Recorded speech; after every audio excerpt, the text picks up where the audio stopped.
everybody, it's Jason Creel and this is the Lawn Care Life. Today I'm on the road. I'm in Douglasville, Georgia with the guys at Graham Spray Equipment, and we're going to do several videos, but in this one I'm with Donnie Pitts, and Donnie's the general manager here, and he's going to show us some of the rigs that they have, but he's also going to talk about the maintenance that we're going to use, common maintenance practices, some parts to keep on hand for your spray rig, how to winterize your spray rig. So Donnie's been working here since he's about 10 years old, and he knows everything there is to know about spray rigs. So we're going to talk to him and learn how to properly maintain a spray rig. First of all, what do you call this one? Because this is, I'll just be honest, a little bit. Enclosure unit. Okay. And what we mean by enclosure, we don't put a roof in it, we just put walls on it, and the walls are for you to advertise with. Okay. So when you close the doors, you put your wrap on here, and everything's on here for everybody to see. A rolling billboard, basically. That's all it is rolling billboard. It's more to hide everything than it is to protect anything. Okay, so y'all have like another unit where you put a roof on it to protect it in that way? No, we don't like putting roofs on it because people don't ever clean them out. If we don't put a roof on it, at least God will clean it out when it rains. The biggest thing with keeping these things running and keeping them right is rinsing them off. Just rinse the thing off every day. That's going to save the life of the unit. You'll be surprised how much longer it'll last you. All right, so that alludes to my first question. But first, let me just get just a walk around real quick just to see what we're looking at, and I'll do that. And so you see here, they got a rack on the back of these that some of these come with. It's like a ride-on spreader sprayer. You put that back here, and of course, you got storage over here. Some of them they put dry storage on, but and of course it's a Isuzu NPR cab. All right, so you're telling me that blowing it off, or when you say in the maintenance, that's what I want to ask you first about, just kind of common maintenance things to take care of the units, because I know y'all build them to last, but what are some of the common maintenance things you say? When you say, is it better to rinse it off with water, or can you blow it off with a blower, or is it not good to use water because of the corrosive nature of fertilizer, or what do you think? Well, you could use either one. The biggest thing that we see is a lot of people come in and they got fertilizer piled on the bed, leaks out of the bags, and then it just sits there on the bed and eats it up. Or it falls down on the truck frame and eats the truck frame up. So if you got a blower that'll get it off, blow it. I'd like for you to rinse it off and get a lot of that residue off, and it'll save the life of the frame of the truck too.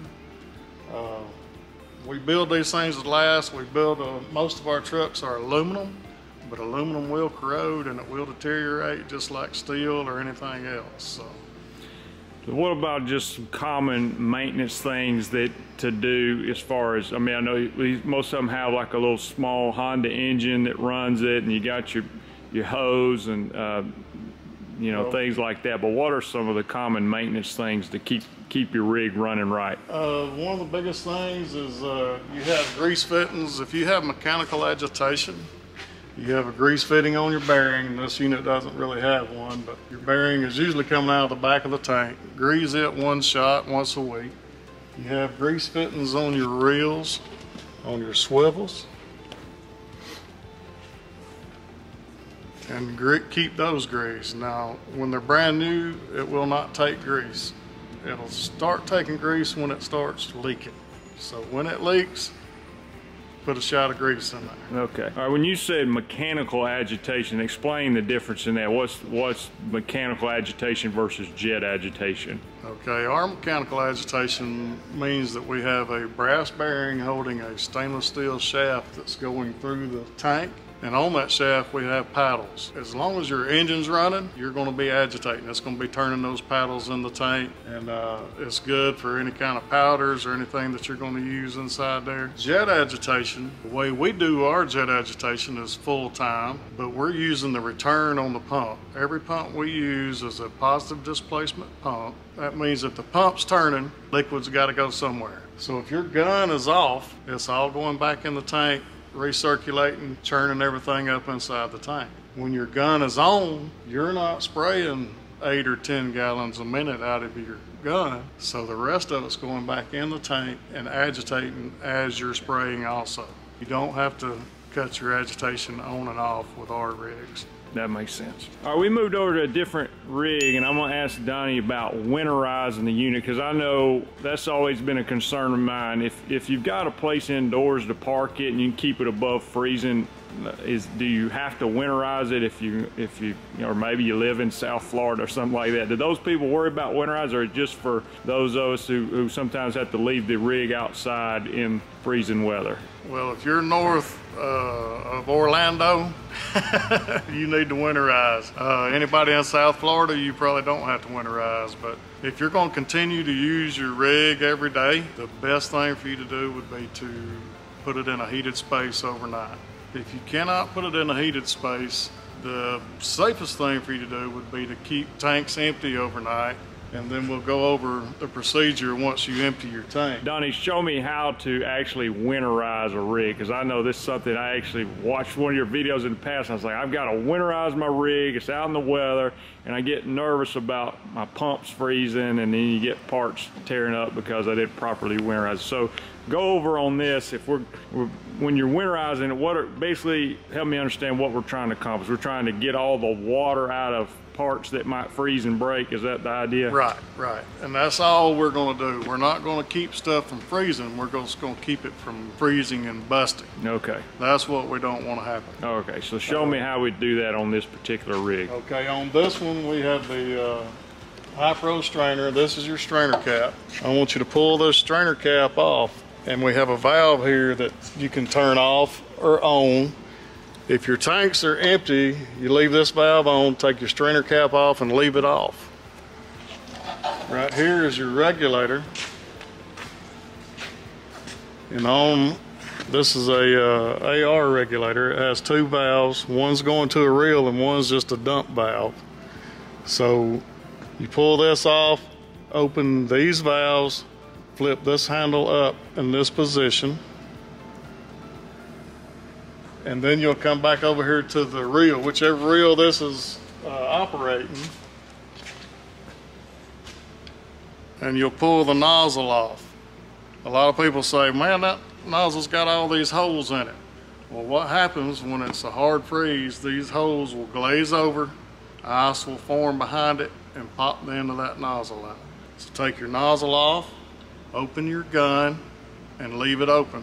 So lock the trigger in lock place. The trigger. I don't want to do it on this one because it's going to shoot us. I got you. I don't want you to do it either. All right. And then this, come over here and just crank your engine and just let it run till you'll see stuff stops coming out of your regulator and you're good. And that takes about five seconds or so of letting it run. It doesn't take long at all. I've done that on mine. It kind of drizzles some water out. And And like I say, we're not getting all the water out. We're just getting it where it's not going to bust anything. Makes sense. All right, Donnie, what do you recommend as far as parts to keep on hand? You know, if you're out there, like for me, I know occasionally I've had, and it'd be something as small as the little button on my hose reel that goes out, and you're like, man, if I don't have a button, I'm gonna have to manually reel this hose in, which I don't want to do, and it can shut you down for a day if you're not prepared. So what's some kind of common parts that you recommend keeping on hand? That's a very good one. First will be that button, because like you say, if your button goes out, you're rolling 400 or 300 feet up by hand. And by buttons, it's just these little here. How do you pronounce the name of these reels? These are Hannay reels. Hannay reels, and you got this little button. It's probably a $10 part or less sometimes, and if it goes out, you're going to be manually trying to roll this thing up just to get off that 1 yard. Another thing that I would keep on hand would be a hose splice for whatever side. If you got 3/8 hose or 1/2 inch hose on your reel, I would have at least one splice kit, which we sell on your truck all the time. That's just in case something happens out in the yard, a hose busts, somebody runs over your hose, you got a way to fix it. Let me ask you this on that. It brought up another point, but if it happened to bust while you're on the yard and you got stuff leaking in the yard that shouldn't be, what do you do in that situation? We try to make it easy for you. You run back to the truck and you can cut it off right here at the reel. Okay, you don't have to look for your engine and all that. You just cut it off right here and it'll stop the flow. Gotcha. What other parts do we keep on hand? You might want to keep a swivel, because they're bad about leaking. If you don't have, I would also keep a grease gun on my truck too, just in case. Is that stuff that a normal person can change those parts out without a lot of expertise? Yeah, a pair of channel locks and an adjustable wrench, you can change these out. And of course you can call me anytime on the phone and I can walk you right through all of it.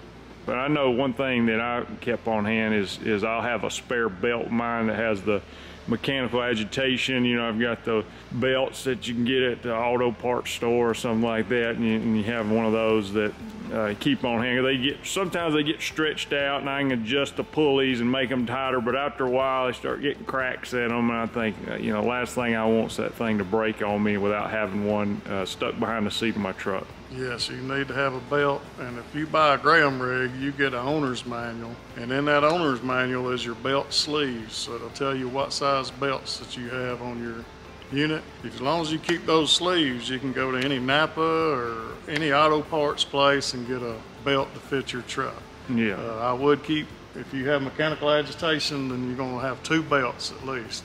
I would keep at least 1 belt for each one on the truck at all times. Yeah, I've got the 3-ring binder they give you when you buy your rig. They put all the information. It has those belt sleeves. I keep that behind my truck, and every once in a while I have to look back at it and make sure. I know when I first got my rig, I was having to look at it to figure out which way to flip the valves to make water come out of the split rig. I was like, well, which way do I flip these to come out of the small, you know? I've got it memorized now. Yep, so that's why we did that. That's right. A lot of owners a lot of times will take those books out of the truck, so the operator, he's out there and he don't know what he's got. So we would like you to keep them in the truck for the operator.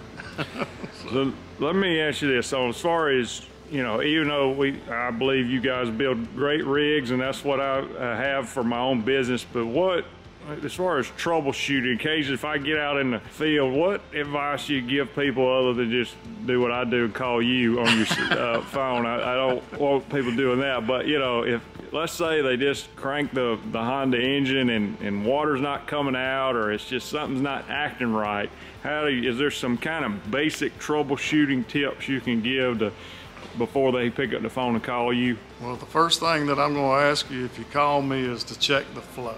Okay, and what that means is you're going to turn your engine off, you're going to cut that valve off by your strainer, take your strainer cap off, put a bucket under there, and then I'm going to tell you to open that valve and see if we got good flow.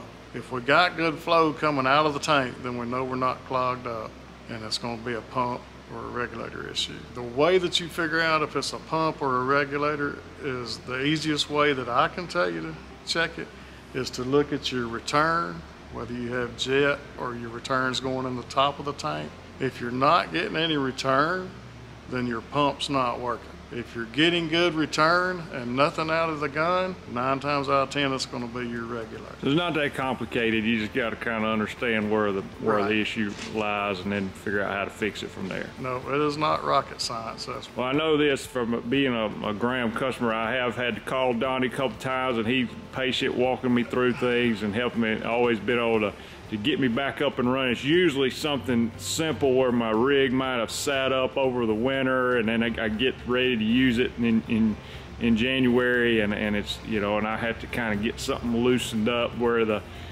probably didn't follow the maintenance procedures exactly like I should have. I was just thinking about this in maintenance too, cleaning out the strainer. You know, that's something that I think is important, because I know sometimes I'll take mine off and I kind of got lazy with it, and it looks like it's you know, needs rinsed off once or twice to get it back running properly. No doubt, that's a good one. We got a different rig here where I can show the shaft that runs through the tank. This is a pickup unit, and this, we were talking about just common maintenance things, and this one, you said put 1 shot of grease in this once a month. And then on the other side, like I said, this is a pickup unit, more like I have it on my truck. The other side, you got that one that needs a shot once a week. And that, Donnie, correct me if I'm wrong, that basically keeps this seal from leaking over time. Well, it keeps it from leaking here. Okay, I got you. We talked about cleaning out the strainer. You know, that's this part here. You take this cap off, and sometimes if you're spraying pre-emergent or something like that, this will tend to get clogged up, and you want to keep that as clean as possible. Appreciate Donnie being with us. Donnie is an expert on these spray rigs, and he's able to give us some good maintenance tips and learn how to keep your rig up and running for a long time. Appreciate you watching. I'm Jason Creel. If you're interested in talking to the guys at Graham about getting a spray rig for your business, you can go to grahamsc.com. I'll put a link in the description of the video, and appreciate them letting me be here filming their rigs and talking to them. These guys take care of you. Like I said, they truly run a family type business where you get to know you on a first name basis. I've sent a lot of my friends over here, and they come back telling me what a great experience they have. Thanks a lot. Talk to you guys later. Bye.